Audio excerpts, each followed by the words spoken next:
Since a lot of religions contradict each other in their beliefs, how do you all address that?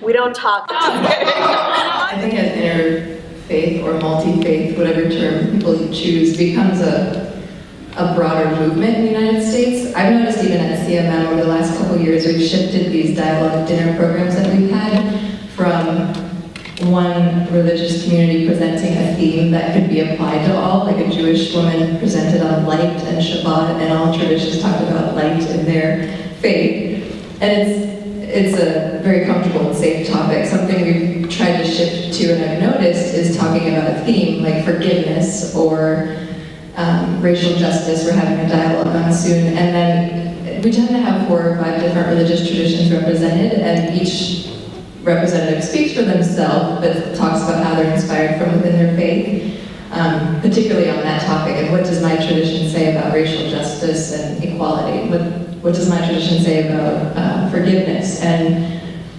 again, it's tricky, I think, in an evening event with people you might only see once in your life to dive into some of those deep contradictions. But if you've built up a sense of trust, which I found with some close friends in college and now just sort of friends within my community, that's where those really great conversations come out. It's a beautiful way of just allowing yourself to walk into the unknown. It's like, if you meet, it's not just religion, right? But if you meet something that's totally foreign, person, place, and you pause and it's just like, wow, this is a really different thing. This is just my experience, you give yourself the opportunity to actually learn things. There's a place where we can allow contradiction to be a part of our own journey as opposed to being something we need to figure out or make good on. I just want to add, I think,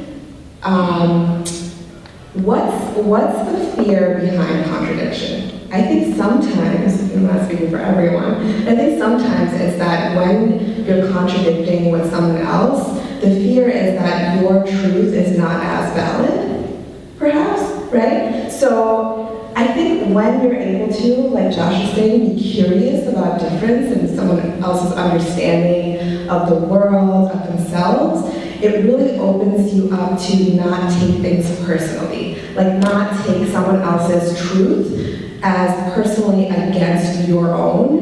It doesn't mean that you have to listen to someone or seeing someone as different from you doesn't take away from you. You don't have to change what you believe because you know someone else believes in something different.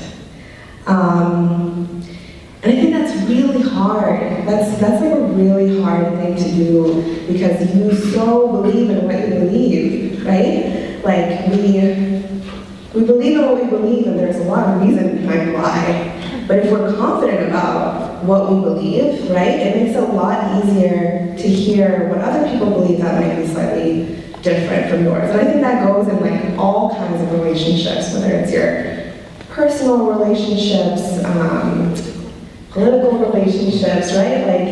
Like the whole,